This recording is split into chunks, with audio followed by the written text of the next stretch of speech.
Bonjour à vous toutes et bonjour à vous tous et bienvenue sur le plateau des matinales connectées d'IPI. Comme nous le ferons tout le long de la semaine et le long de la semaine prochaine en particulier, nous nous retrouvons chaque matin à partir de 8h sur le site de la République des Pyrénées.fr. Toujours désolé pour la petite voix enrouée qui va vous accompagner ce matin encore. Je ne sais pas pourquoi, mais je sens que je vais me traîner cette petite crève tout le long de la semaine à venir. Cela dit, ça ne va pas nous empêcher, avec les partenaires que vous voyez s'afficher juste à côté de moi, de dérouler tout le contenu de ces e-workshops. Le principe, ce sont des ateliers thématiques qui nous permettent de voir à quel point la transition numérique impacte l'ensemble de notre vie quotidienne, et ce, au travers des actions, des outils, des savoir-faire, des innovations, des développements mis en place par chacun des partenaires de cette semaine d'événements qui, vous le savez, a démarré lundi dernier et qui va se poursuivre jusqu'à jeudi soir prochain, avec non seulement les matinales connectées dont vous voyez le programme ici même, mais surtout, vendredi prochain, la soirée IPI avec la remise des trophées, le meilleur des Pyrénées numériques, et une conférence débat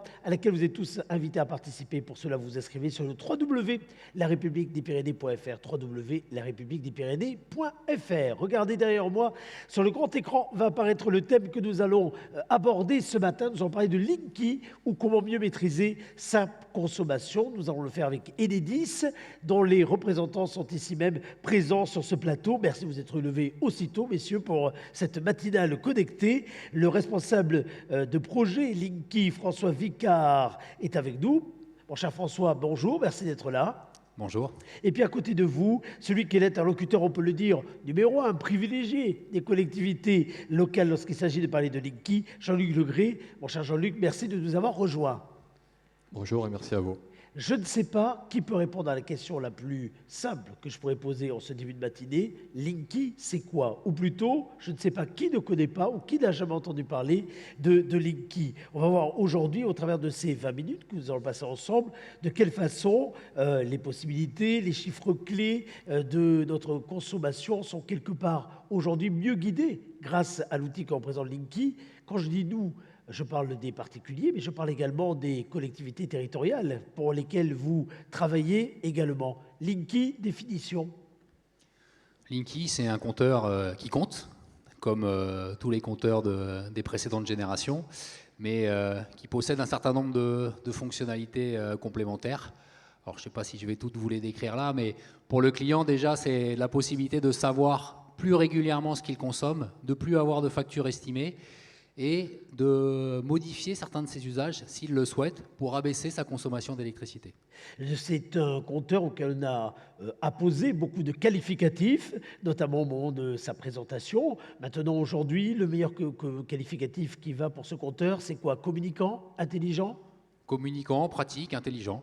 Communicant, pratique, intelligent. Ce sont vos mots. On va voir de quelle façon quelqu'un qui, pour toute une génération d'ailleurs, a participé à vulgariser tout un tas de concepts. Fred, vous savez, le compagnon de Jamie, parle du compteur Linky. C'est une petite vidéo qui appartient d'ailleurs à Enedis et qui va nous permettre d'en savoir plus à la fois sur Linky, puis la façon dont Linky est un outil pour la transition écologique, car c'est également de cela dont nous allons parler ce matin. Regardez. Salut à toutes et à tous. Venez avec moi.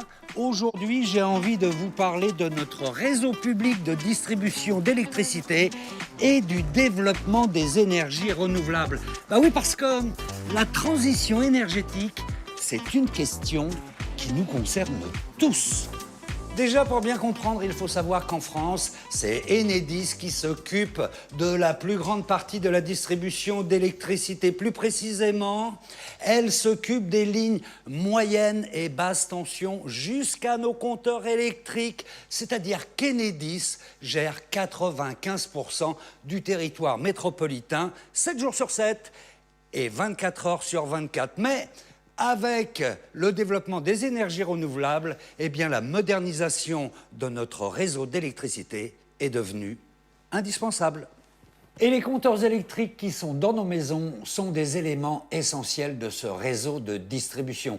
Et ça, on a tendance parfois à l'oublier. D'ailleurs, ils évoluent avec le temps pour répondre aux besoins de chaque époque. On peut dire qu'en 40 ans, 3 générations de compteurs se sont succédées.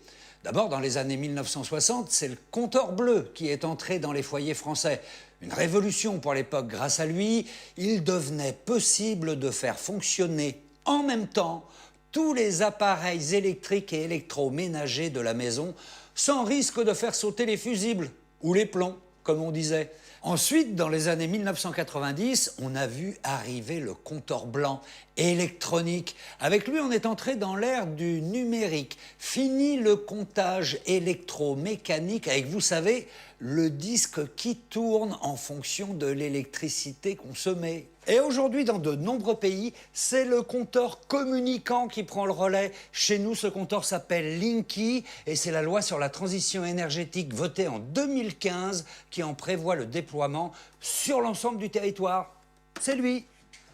Cette nouvelle génération de compteurs a plusieurs finalités, comme par exemple permettre à chacun d'entre nous de mieux maîtriser notre consommation d'électricité. Ça, on y reviendra. Mais aujourd'hui, on va surtout parler de son rôle fondamental pour encourager le développement des énergies renouvelables et faciliter leur intégration sur le réseau électrique. Et je vais vous expliquer pourquoi. Nous sommes de plus en plus nombreux à équiper nos maisons et immeubles de panneaux photovoltaïques. Déjà plus de 500 000 foyers, entreprises et collectivités, c'est-à-dire des bâtiments publics. Et ça va aller, bien sûr, en augmentant. Alors cette électricité que je produis moi-même, je peux évidemment la consommer directement ou la stocker dans des batteries. Mais je peux décider aussi de la réinjecter en totalité ou en partie sur le réseau. Et à l'inverse, si je ne produis pas assez, je dois pouvoir consommer l'électricité du réseau. Bref, vous l'avez compris, ça marche dans les deux sens. Et bien justement, le compteur Linky permet de tout comptabiliser. L'énergie, enfin l'électricité que je produis et celle que je consomme. Avant, il fallait 2 compteurs distincts. Aujourd'hui, avec Linky, il suffit d'un seul compteur. C'est quand même beaucoup plus pratique. Donc pour conclure, eh bien on peut dire que le compteur communicant va de pair avec le développement des énergies renouvelables et même qu'il accélère la transition énergétique. Voilà, je vous dis à très bientôt pour de nouvelles vidéos et si vous souhaitez plus d'informations, je vous invite à consulter linky.enedis.fr. Ciao, à bientôt.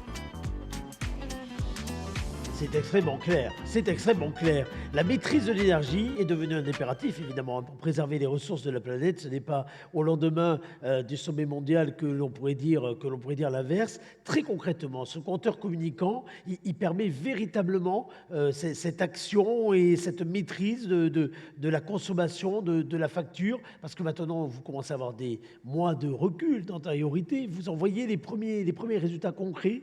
Qui veut répondre ?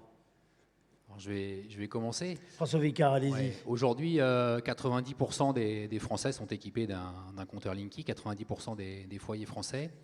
Et l'objectif, c'était que l'ensemble des foyers soient équipés sur cette fin d'année, là, je crois. Voilà, l'objectif fixé par la Commission de régulation de l'énergie et donc que Kennedy s'était fixé, c'est à peu près ça. Hein, c'est 9 foyers sur 10. Aujourd'hui, ce qu'on peut dire, c'est que parmi tous ces compteurs Linky installés, beaucoup de clients ont ouvert un espace client sur le site Enedis ou alors chez leurs fournisseurs d'électricité pour accéder à leurs données de consommation qui sont agglomérées tous les jours et qu'on peut même consulter heure par heure. Donc ça fait pas directement réaliser des économies, mais ça permet de se dire, tiens, je consomme tel niveau d'énergie à tel moment, sur quoi je peux agir pour diminuer cette consommation. Mais François Vicard, je pose souvent la question. Il y a la volonté de faire, l'ambition de faire, puis après il y a les soucis du quotidien, les ceci, cela, qui font que parfois on ne le fait pas. Est-ce que là concrètement, vous voyez au niveau des usages qu'il y a une multiplication de ceux qui créent le compte, mais non seulement qui le créent, mais qui en plus utilisent véritablement ces données pour améliorer, réduire la facture, améliorer sa façon de consommer d'énergie? Alors là, je vais peut-être passer la parole à Jean-Luc.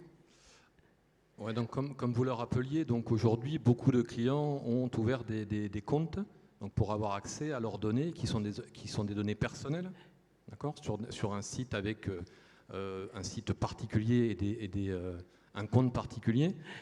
Aujourd'hui, c'est compliqué d'avoir le recul de savoir. Alors peut-être que les fournisseurs peuvent avoir cette information au niveau de la consommation. Nous aujourd'hui, ce qu'on dit, c'est que la meilleure énergie consommée, la meilleure économie, pardon, c'est celle qu'on ne consomme pas. C'est vrai. Donc aujourd'hui, le Linky et les données qui sont à disposition des clients sont un outil. Après, c'est comme tout, il y a des gens qui vont y être un peu plus intéressés que d'autres, mais c'est un outil. La même chose que sur votre véhicule électrique avec la consommation instantanée, il y en a qui vont continuer à rouler même s'ils font du 20 litres ou du 30 litres au 100, il y a d'autres qui vont lever le pied pour essayer d'avoir une éco-conduite. Mais là, c'est pareil pour l'électricité, c'est de faire des éco-gestes qui peuvent, in fine, amener à une diminution de la consommation. Ce qu'on peut dire aussi, peut-être pour compléter, si je peux me permettre, c'est que les fournisseurs d'électricité, donc ils sont plusieurs dizaines aujourd'hui, proposent dorénavant aux clients des offres associées à Linky, avec des tarifs très particuliers, des heures moins chères le week-end, des tarifs adaptés aux résidences secondaires, des tarifs adaptés aux charges de la voiture électrique, qui incitent aussi les clients à consommer mieux. L'accès à une information plus précise est une opportunité pour les consommateurs de réduire leur consommation d'énergie. Les économies peuvent aller jusqu'à 10% de la facture pour les plus gros consommateurs. C'est l'Agence de l'environnement et de la maîtrise de l'énergie, l'ADEME, qui affirme ces chiffres. Et le moins que l'on puisse dire, c'est qu'en effet, les fournisseurs d'énergie, ceux avec qui finalement on contractualise derrière, mettent souvent en avant cette capacité à réduire la facture en étant intelligent. Justement, il est donné et en se connaissant mieux et en connaissant mieux ses usages. C'est exactement ça. Si on connaît notre consommation, on peut agir dessus. Si on ne la connaît pas, on est dépendante de cette consommation. Alors, puisque vous avez le micro, Jean-Luc Legré, je le disais tout à l'heure, vous êtes l'interlocuteur privilégié des collectivités locales. Comment le compteur Linky accompagne aujourd'hui les communes, je pense aussi aux départements, aux régions d'ailleurs, aux urbanistes, aux bailleurs sociaux? De quelle façon aujourd'hui c'est un outil qui est véritablement à leur service? Alors, il peut être à leur service pour divers usages. Pour leur usage particulier sur leurs bâtiments communaux, puisque c'est des consommateurs je dirais, classiques et lambda. Ils ont leur propre compteur, ils ont leur propre consommation et leur propre... dépenses et donc leur façon également d'investir sur tel ou tel endroit. Exactement, et de pouvoir agir sur leur consommation. Après, il peut les aider sur des installations photovoltaïques, puisque tout à l'heure, on l'a vu dans le reportage, le compteur arrive à enregistrer dans les deux sens. Juste pour information, une installation de photovoltaïque, il y a quelques années sans le compteur Linky, la modification du branchement coûtait 600 €. Il fallait modifier, mettre de compteur, etc. Aujourd'hui, avec un compteur Linky, ça ne vous coûte que le coût d'un compteur Linky. Donc si vous l'avez pendant le déploiement, c'est gratuit. Sinon, c'est une cinquantaine d'euros. Donc c'est à peu près 550 € d'économie juste sur le raccordement. Ensuite, vous avez sur les communes des projets d'autoconsommation individuelle, des projets d'autoconsommation collective, des territoires à énergie positive, des plans climat, air et territoire. Vous savez qu'il y a aussi un impératif d'économie d'énergie. Avec, cela dit, des informations essentielles qui permettent à la fois d'anticiper, mais aussi peut-être des fois de corriger, de participer à une meilleure performance énergétique globale. C'est ça aussi l'intérêt finalement, d'avoir un outil qui dépasse, on va dire, les considérations parfois qui peuvent être des convictions profondes ou autres. Là, il y a la preuve par les chiffres, par la donnée. Ils sont demandeurs, alors en plus c'est une démarche individuelle des collectivités, bien sûr. Mais ils aiment énormément avoir ces courbes de charge, puisqu'ils sont souvent multisites, avec des différences de consommation qui peuvent varier d'un bâtiment communal à une église. Donc c'est un outil indispensable, c'est une pierre à l'édifice. Jean-Luc Legré, vous permettez une ou deux questions que peut-être certains qui nous écoutent doivent se poser. Si c'est un outil de pilotage pour les collectivités, est-ce que cela dit, les données de consommation fournies par Linky, dont vous rappeliez tout à l'heure que chacun pouvait les consulter dans un espace privé, etc., est-ce qu'elles restent anonymisées? Oui, absolument. Enedis respecte le règlement général de la protection des données. Donc, bien sûr que les données sont anonymes. En fait, vous les agrégez, vous les qualifiez, entre guillemets, mais évidemment, il ne s'agit pas d'aller chercher la petite bête, non seulement la petite bête, mais de chercher à gratter, finalement, sur tel ou tel point. Il s'agit plutôt d'avoir des données fiables que vous savez interpréter parce que vous les rassemblez. Oui, et puis de toute façon, pour accéder aux données individuelles, seul le client le peut et il doit donner son consentement pour cela. Il est interrogé pour cela via son fournisseur ou via Enedis. Vous comprenez pourquoi je vous pose cette question, parce qu'il y a eu derrière l'installation, plutôt avant l'installation, c'est souvent davantage avant que derrière. Avant l'installation du compteur, vous avez souvent des tas de questions que certains se posent et s'interrogent. La donnée, c'est important de le dire, la donnée, elle est précise, elle a de la valeur quand on l'interprète. Pour autant, ça reste quelque chose sur lequel, en termes de protection, de sécurisation, vous avez mis en place tout un arsenal de dispositifs qui en garantit quelque part la propriété, évidemment, la plus secrète, confidentielle et unique. Et après, je peux vous assurer qu'on est contrôlé régulièrement par la CNIL. Et s'il y avait eu la moindre dérive, on aurait été, on serait venu nous tirer les oreilles. Donc aujourd'hui, non, on est, et c'est très bien d'être contrôlé par la CNIL. Il n'y a aujourd'hui aucun problème sur la protection des données. On peut dire aujourd'hui que cet outil facilite également le développement de l'électricité renouvelable, dans le sens large d'ailleurs du terme, parce qu'il y a la production d'électricité renouvelable, et puis il y a aussi, peut-être derrière cette question, les usages que l'on peut faire, y compris dans les nouveaux usages. Arriver à faire le choix entre finalement ce que coûte une voiture qui serait électrique par rapport à sa consommation quotidienne sur le change de moteur, telle ou telle installation, encore une fois, telle ou telle isolation ou autre, tout ça c'est permis grâce à la donnée. Bien sûr, et puis ce qu'il faut bien voir, c'est que depuis des dizaines d'années, en fait, on a construit le réseau électrique depuis des centrales de production importantes, nucléaires ou hydrauliques, jusqu'au consommateur final. Et aujourd'hui, notamment dans le département des Landes, on dimensionne le réseau éventuellement dans l'autre sens. C'est le réseau distribution qui devient exportateur d'énergie, notamment grâce au photovoltaïque dans notre région. Et puis je pense que Jean-Luc peut peut-être témoigner sur la coopération avec les syndicats d'électrification sur la mobilité électrique. Oui, alors le syndicat départemental d'électrification, donc sur le 65, c'est le SDE 65, est un acteur aussi important sur le développement des IRVE, des bornes électriques. Des fameuses bornes électriques, oui, tout à fait. Voilà. Et donc c'est en relation donc avec Enedis pour pouvoir implanter des bornes, que le réseau puisse absorber cette charge supplémentaire. Je crois qu'à l'horizon 2030, je ne veux pas dire de bêtises, on sera à plus de 2 millions de véhicules. C'est de la consommation en plus. Donc voilà, le compteur Linky nous permettra de gérer cette consommation qui sera ponctuelle, souvent à la même heure, au niveau du réseau.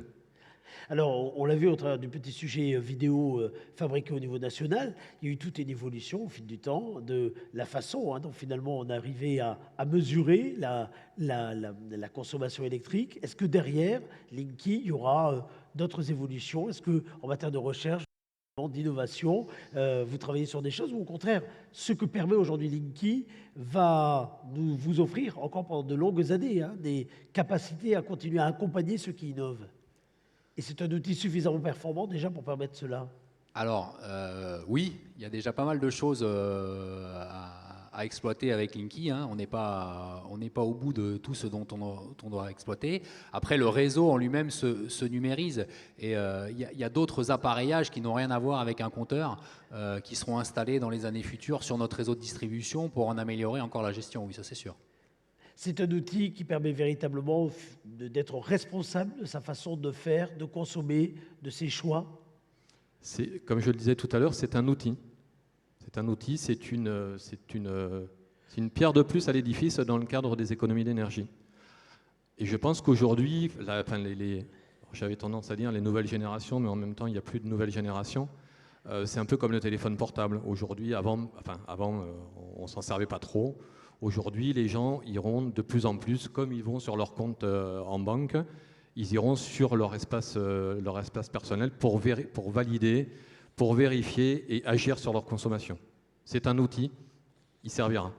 En tout cas, c'est aujourd'hui un message que vous portez avec les fournisseurs d'énergie, parce que l'installation, vous le disiez, c'est 9 foyers sur 10 aujourd'hui qui sont raccordés, les compteurs sont bien installés. Pour autant, il y a encore une vraie marge de progression pour s'inscrire, avoir un espace personnel et donc profiter pleinement de ce que les données permettent. On est d'accord ? Tout le monde n'a pas ouvert son espace client, ça c'est clair. Ne regardez pas comme ça, mais vous avez raison. Allez-y. Mais plusieurs millions de foyers l'ont déjà fait. Et bon, espérons tous que 100% des gens qui ont un compteur communicant auront un espace client peut-être en 2022. Absolument, c'est en tout cas un challenge très intéressant, surtout lorsqu'on voit encore une fois par rapport à ces sujets de la maîtrise de l'énergie, de la façon dont il faut chacun individuellement que nous soyons capables de changer notre quotidien, que nous puissions en prendre pleinement possession. Merci beaucoup en tout cas à vous d'avoir été présent ce vendredi pour évoquer le compteur Linky. Rendez-vous, merci notamment Jean-Luc, je sais que vous étiez de permanence je crois téléphonique parce que c'est ça aussi, votre métier, ça veut dire que le téléphone peut sonner à tout moment en cas d'urgence. Alors un interlocuteur en gros n'a pas d'horaire. J'arrive à dormir quelques heures la nuit, mais oui, on est là pour les collectivités et pour répondre à toutes leurs demandes et trouver les meilleures solutions. Donc c'est vrai que si le téléphone avait sonné, j'aurais été tenté de décrocher. C'est pour ça qu'on arrête maintenant, au cas où, vous voyez, c'est pour ça. Merci beaucoup en tout cas à vous d'avoir été nos invités. Je vous rappelle, chers amis, cela va s'afficher d'abord sur l'écran ici même, que nous nous retrouverons la semaine prochaine ici pour la grande soirée de clôture avec vous d'ailleurs, puisque vous remettrez un prix lors de la soirée des trophées IPI, le meilleur des Pyrénées numériques. Et au préalable, dès 18h, nous converserons, nous échangerons, nous débattrons avec Catherine Barba. Alors c'est une entrepreneuse, c'est quelqu'un qui, dans le domaine des startups, a très vite compris qu'il y avait une façon et une posture à avoir au sujet de l'entrepreneuriat. Elle nous parlera de la transformation numérique et au-delà, elle nous dira de quelle façon la transformation numérique, elle se place aujourd'hui à une question beaucoup plus profonde sur la révolution du travail. Ça sera donc la semaine prochaine à partir de 18h. Inscrivez-vous, c'est gratuit. Il vous suffit simplement de suivre le lien qui va s'afficher juste en dessous de cette vidéo sur le www.larepubliquedespyrénées.fr. Après le sujet que nous avons évoqué maintenant, regardez les prochains sujets que nous allons traiter à partir de lundi. Nous parlerons de la façon dont le réseau fibre optique va se développer sur l'ensemble et continue à se développer sur l'ensemble de ce département. Puis nous parlerons également avec Total Énergie de Pangea, c'est le supercalculateur qu'il y a ici à Pau, au centre Fégère. Vous allez voir de quelle façon ce supercalculateur, qui traite également énormément de données, est un outil formidable pour la transformation et les enjeux de la révolution énergétique. Et puis il y aura tout un sujet consacré également à la communauté d'agglomération Pau-Béarn-Pyrénées, à la façon dont le numérique améliore la relation entre les citoyens. Je vous souhaite un très bon week-end et je vous dis à lundi 8h.